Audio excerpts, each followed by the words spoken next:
Audio बोतल कितने दिया? बोतल 150 का 180 रुपये कीमत लगी है।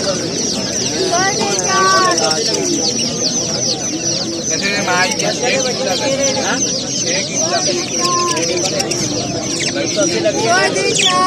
और ये 180 एक किलो लगी है।